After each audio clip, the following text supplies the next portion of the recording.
You've all heard of Rony 2012.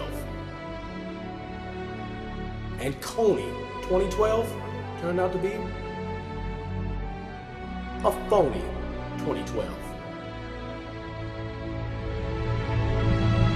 When the game has been rigged the whole time, we now have a tremendous advantage to broadcast the true message throughout the whole entire world. This is a real movement. This is Rony 2012.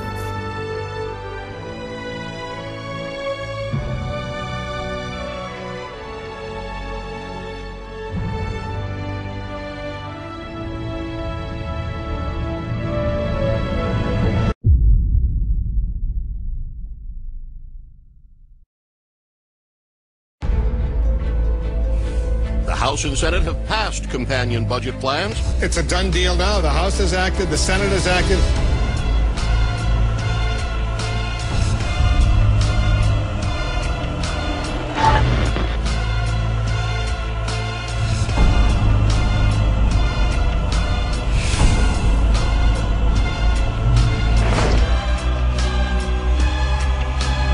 We turn now to the ongoing gridlock in Congress. We're now approaching 3 years since a budget was passed. How do you feel about that? I feel good about retiring, that's for sure. They don't want their fingerprints on a plan. That's why they didn't pass a budget the last 2 years. The reality is we're not going to get a budget resolution out of the Senate. There is very little chance that we're going to get the two sides together before the election. The leadership in this body won't even bring up a budget. He said it was foolish. House Republicans are going to make another excuse, create another diversion, and avoid another tough choice. The Senate's done nothing. 3 years, and they've failed to move a budget. What we don't have is a longer-term plan. The reason we didn't get a budget last year is because Mitch McConnell objected. Senate Democrats now, for the third year in a row, will not have passed a budget. That's their job. We're not doing our jobs, we're not doing our business, and the American people are suffering because of it.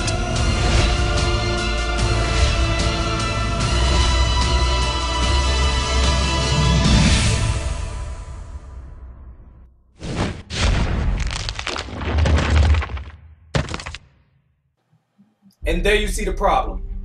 Election after election after election. We get the Republicans and Democrats playing the little blame game, pointing fingers at each other, and guess what? Nothing gets done. The economy right now is in critical condition. People working 2 or 3 jobs just to still live paycheck to paycheck. And you know something? I'm getting sick and tired of this crap. I'm sick and tired of the games. See, I followed Obama. And Obama is no different than Bush. And he wants to run for president again? Or you say, Obama, he said he bringing change. The only change I've seen from Obama is the changing of his mind. Explain to me why you voted to reauthorize the Patriot Act, which is the worst attack on civil rights of Americans. And we do now know that George Bush's fabricated reasons to go to war were fabricated, so we do not need the Patriot Act to keep us safe. Let me tell you what. First, it's not actually true that the Patriot Act was the worst. Most of the problems that we have had in civil liberties were not done through the Patriot Act. They were done through executive order by George W. Bush. And that's why the first thing I will do when I'm president is call in my Attorney General and have he or she review every executive order to determine which of those have undermined civil liberties, which are unconstitutional, and I will reverse them with a stroke of a pen. But what does he do when he becomes president? He keeps Bush's executive orders. Not only that, but he extends the Patriot Act. And he also signs the NDAA, which allows the military to indefinitely detain U.S. citizens without due process. And this thing was written by Lindsey Graham and John McCain, the guy he was running against. They are working together as a team, people. If it's an American citizen, say over in somewhere in Pakistan, that is plotting and seeking to kill or destroy American citizens, it's okay for us to send a predator and fire and kill that person. But according to the Senator from Illinois' interpretation, if that person were apprehended in Charleston planning to blow up Shaw Air Force Base, then that person would be given that individual's Miranda rights. Now, how in the world does that fit? And to those American citizens thinking about helping Al-Qaeda, please know what will come your way. Death, detention, prosecution. And when they say, I want my lawyer, you tell them, shut up. Your time is expired. Get a lawyer. You're an enemy combatant, and we're going to talk to you. You see how crazy these people are? Why are you showing us this? I'm showing you this to let you know we need to stop making the same mistakes. We need to stop voting for these creatures of Washington. Obama is a creature of Washington. He says he's not for the banks, but guess what? The banks are funding his campaign. I did not run for office to be helping out a bunch of, fat cat bankers on Wall Street. But guess who gave $42 million to Obama's last campaign for president? Wall Street bankers and financial insiders, more than any other candidate in history. Helping out a bunch of, fat cat bankers on Wall Street. But Obama voted for the Wall Street bailout. Fat cat bankers on Wall Street. But his White House is full of Wall Street executives. His first chief of staff, his next chief of staff, former military office director, foreign intelligence, ambassador to Germany, Treasury Secretary. Obama's new chief of staff took nearly $1 million bonus from Citigroup after taxpayers bailed them out. And John Corzine, who lost $1.2 billion of investors' money on Wall Street, was Obama's advisor on the stimulus. Now, Obama's flush with cash, raising $5 million in one night in New York. People on Wall Street still don't get it. They don't get it. Obama won't admit to supporting Wall Street, but Wall Street sure supports President Obama.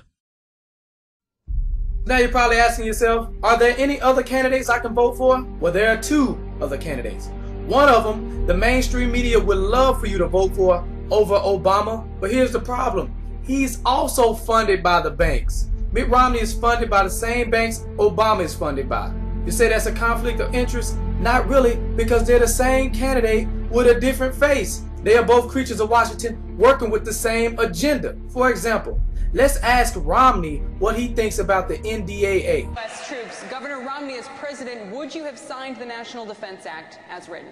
Yes, I would have, and I do believe that it's appropriate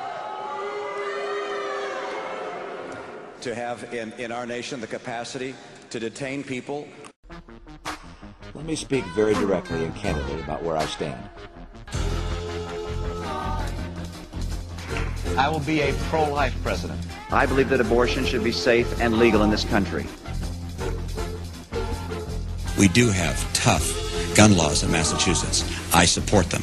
I won't chip away at them. As governor, I worked closely with the NRA and the Gun Owners Action League to advance legislation that expanded the rights of gun owners in my state.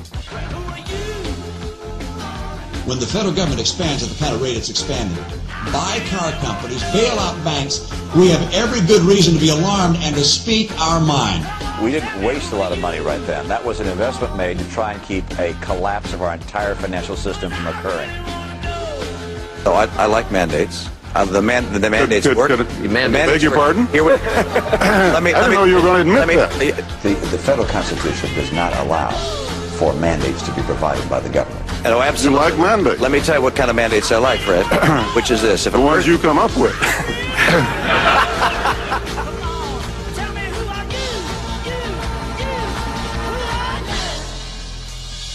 I'd be proud to have your support again as I campaign for president. Mitt Romney is obviously the choice of the Republican establishment. Those are the folks who brought us TARP and stimulus, wars fought on credit cards, federal agents raiding their own search warrants, and the federal government taking over education. Mitt Romney believes in all these things, but here's the crusher. So does President Obama. There's not a dime's worth of difference between them. Name the topic on which the president has a real say, and they agree. Can the government mandate health care? Yes, from both. Should income taxes stay where they are on those who pay the most? Yes, from both. Can the president start a war on his own without a declaration of war from the Congress? Yes, from both. Can the president kill any American he wants? Incredibly, yes, from both. Oh, there is some difference in tone. One of them likes labor unions, and the other one likes big business. But both love big government. So where does this leave us? It manifests what Freedom Watch and Tea Party Republicans have been saying for the past year. There is a hunger in the land for a game changer. And Mitt Romney and Rick Santorum are not up to that. There is a need in the country for a government that stays within the confines of the Constitution, or we'll all end up like the socialists in Europe. And Mitt Romney and Rick Santorum are not up to that. There is a rumbling in the countryside that the government should shrink and live within its means. And Mitt Romney and Rick Santorum are not going to make that happen. Only one man remains faithful to the principles of free market and small government, to the Constitution and to personal freedom, to defending the nation without being the world's police force. Only one. You know who he is.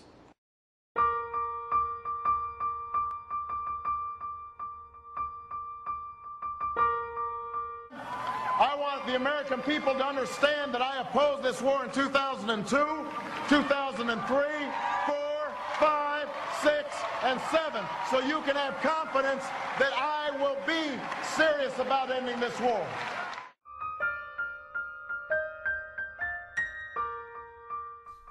I will promise you this, that if we have not gotten our troops out by the time I am president, it is the first thing I will do. I will get our troops home. We will bring an end to this war. You can take that to the bank. When I promise that we are going to bring this war in Iraq to a close in 2009, we will remove our combat brigades from Iraq by the end of next summer, and all of our troops by the end of 2011.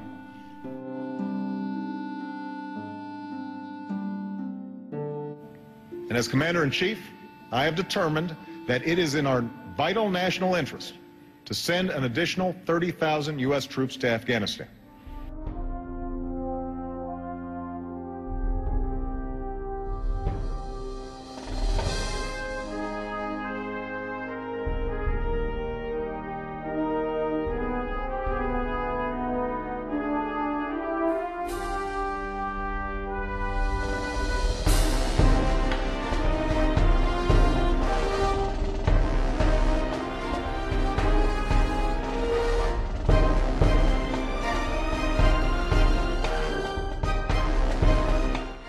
I say a policy of peace is free trade, stay out of the internal business, don't get involved in these wars, and just bring our troops home.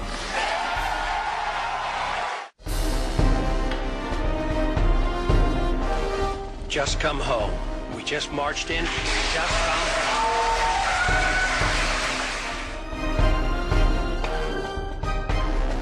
They're building up this case just like we did in Iraq. Build up the war propaganda. There was no Al-Qaeda in Iraq, and they had nuclear weapons, and we had to go in. I'm sure you supported that war as well.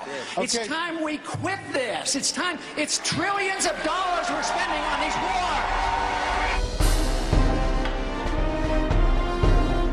That we should bring our troops home, change our foreign policy, quit these ridiculous wars. We would be safer and richer for it.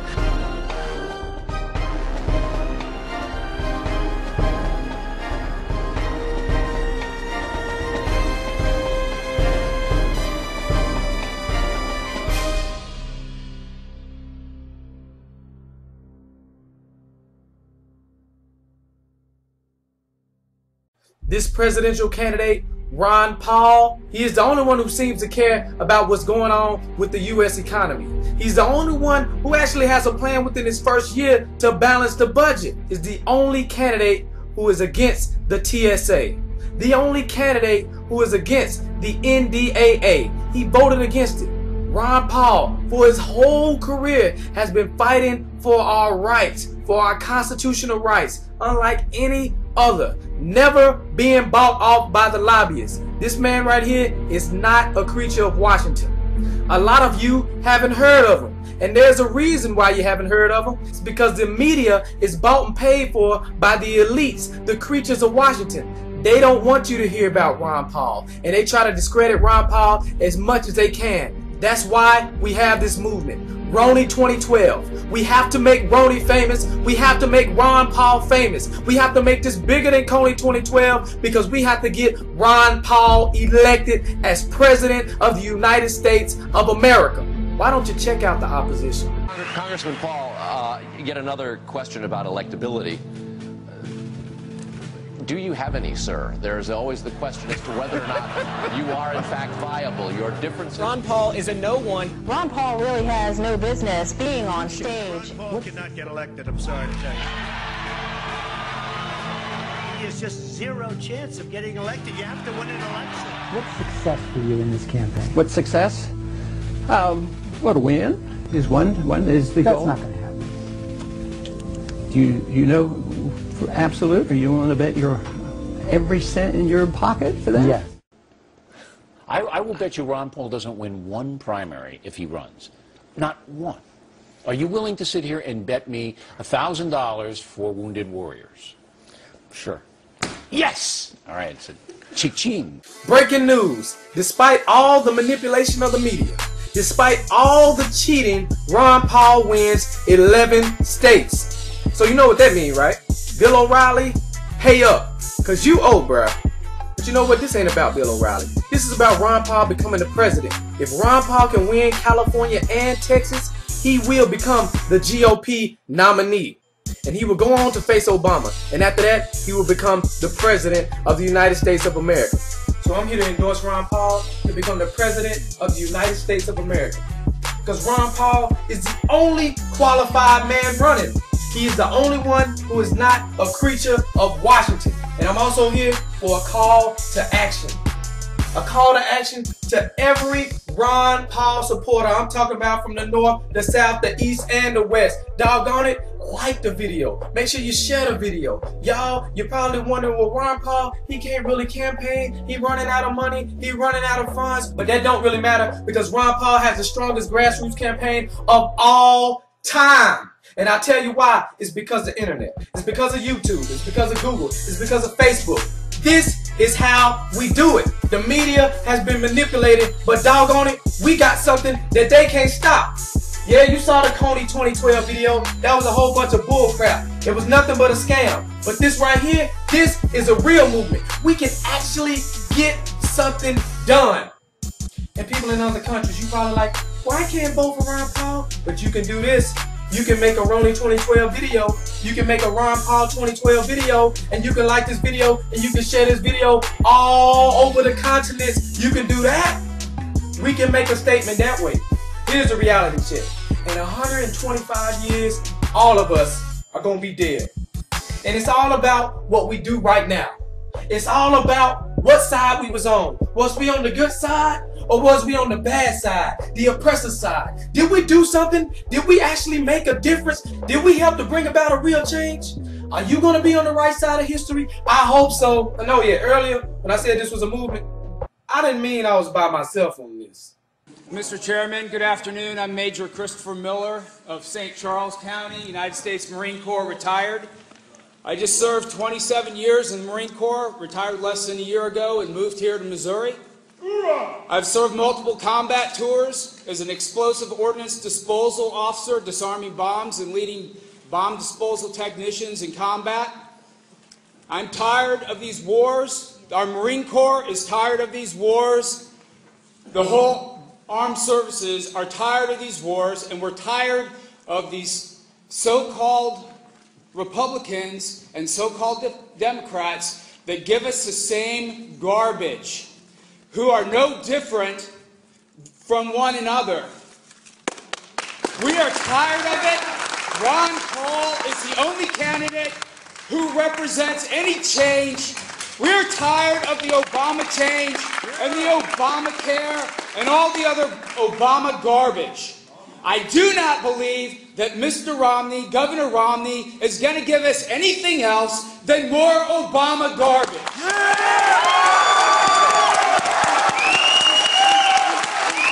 We need real change. We don't need more of the same. Our country cannot stand any more of the same. We need real change. I've had come at me and they can't seem to get me on one issue and then another issue and then the next. All that's left is, well, one man can't change it. He ain't gonna be able to do nothing by himself. And then that's when I break out the last little gun. I look them square in the eye and I say to them, to think you gonna beat me, say hello to my little friend. It's called the vote. Listen, we have to replace what is at the head first. How do we cure sickness? We identify the illness, thus exposing it to the light of day. And now that it is exposed to the light of day and we know that it means us no good, we then proceed to eradicate the sickness. We need to replace the head that has allowed this corruption to infiltrate Washington and thus bringing about what we see in our economy today, the loss of jobs, etc., etc., etc. Now, for those of you who think that Ron Paul will not be able to accomplish any change because nobody will work with him, this is where Ron Paul will use the power of light to identify and expose those that would stand against progress, those that would frustrate change, those that would keep us where we are. You expose those who vote against the change that the people is calling for. They want their jobs. They want to remain in Washington. Guess what? They don't want that. Ron Paul will bring us the transparency that Obama merely promised. Do you understand what I'm saying? So, folks, you got to start somewhere. And where you start is at the head. We get the man into the office first. And then we begin to eradicate the sickness there within by exposing them to the light of day. The light of day. And we can bring about the change that we are seeking. Imagine to yourself, how many times have you heard someone say that they support Ron Paul except they don't believe that he can win? First of all, are you familiar with the concept of circular logic? Are you familiar with the concept of self-fulfilling prophecy? Think of how many people in America are holding the opinion that they support Ron Paul, they are gung-ho for what he believes in, but they don't think that he can win. Do you think they're going to vote for him? No, they're not. Let's think about how many of these people there actually are. Do you think there are thousands, tens of thousands, hundreds of thousands? Could there even be millions of people in the United States right now who would like Ron Paul to be their president but don't believe that he can do it? Imagine if those people changed their minds and decided that he is electable. That would change their vote. That would give us millions of votes for Ron Paul. So the next time you hear someone say that they support Ron Paul's policies, that they believe that he would take the country in the right direction, if they say to you that he is not electable, that they don't think he can win, do not let them get away with it without asking them why. Ask them why. Put them on the spot. And show them that if they say he's not electable, then he's not. But if they say he is, he is. I believe that the majority of Americans are good people. I believe that the majority of Americans want what is good for this country. I believe that we are more alike in our beliefs than the mainstream media lets on. I really, really do. And all it is going to take is for us to stand by our principles, to stand our ground and say, it does not matter if somebody tells me that the person I believe speaks the truth is unelectable. That does not matter. Because once enough people decide to say, hey, this person is electable, then guess what? He is. Stand your ground.